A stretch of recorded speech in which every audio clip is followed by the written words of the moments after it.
Well, welcome to this training video. Hopefully, it's going to really encourage you and give you some options in this particular subject, which is praying for people. One of the most powerful ways we can impact society, our friends, family, world situations is through prayer. And we know that prayer, to be effective, has got to flow from the throne of God. And so we can pray, throw prayers up to God, the cries of our hearts. There are many ways in which we can pray.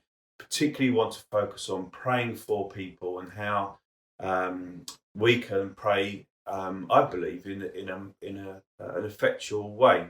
And to do this, I've just chosen 3 words to help us remember: sit, walk, stand. So if you remember anything, sit, walk, stand. 3 parts to praying for people. And the first one is this: sit. And that means sit with God. Sit, literally sit with Him. Stop, spend time. Remember that all prayer comes out of our relationship with God. It comes from a place of rest.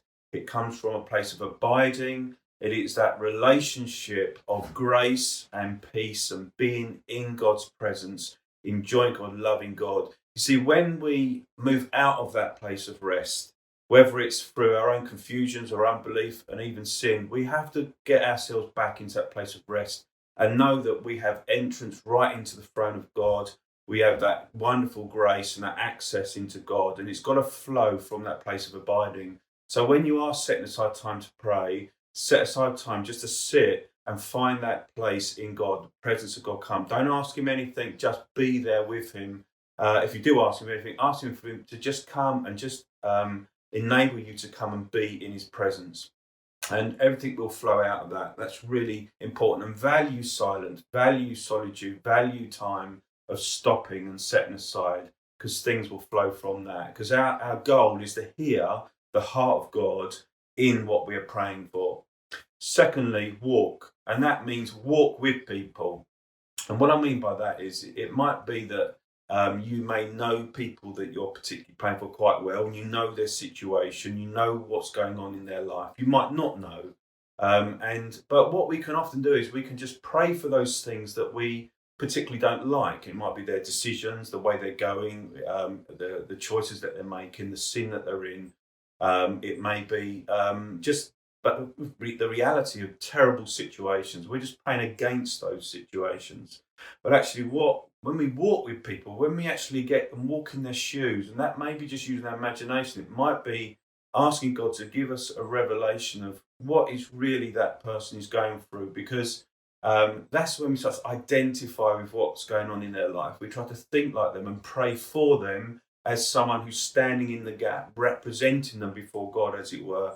And I really see that in Jesus. You know, Jesus is the prime example of someone who identified with mankind by literally walking in our shoes. He came down as a human being, lived his life as a human, and now it says that he intercedes on our behalf. He knows our pains, our agonies, our challenges, our difficulties, and we need to spend some time just thinking and asking, what is it like to live in the shoes of that person? Someone who may be lost, someone who is confused, or someone who needs a revelation, and to find that sense of cry from their heart, or from our heart as if it is from theirs.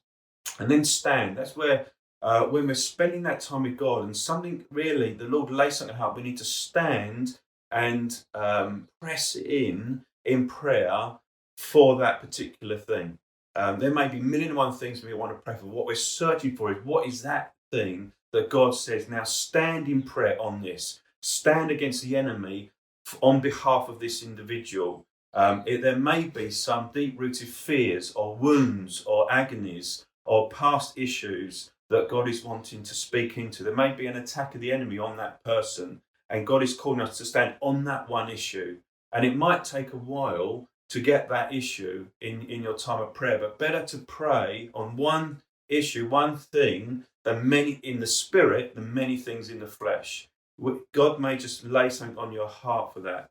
And I want to talk also just a little bit in those last 2 things about emotion. Sometimes it's difficult to be emotional about someone. You don't want to stir up fleshy emotions, but the Lord may give you a burden, an emotion, and when He does that, stay in that and just use that to pray and to love that person through prayer and intercede and cry out to God.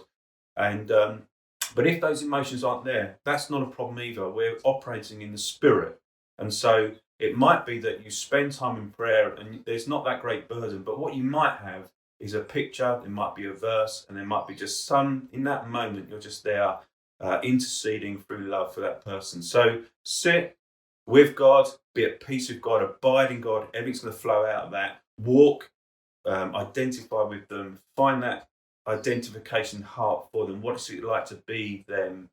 And then stand as the Lord leads you, stand in prayer. And in all of these things, we're asking for the leading of the Holy Spirit to enable us, lead us, and to pray through us. So I trust that encourages you. Sit, walk, stand. Encourage you to pray for people, offer yourselves to pray for people, ask people what they would like praying for. Step out in faith, and I believe God's really going to move.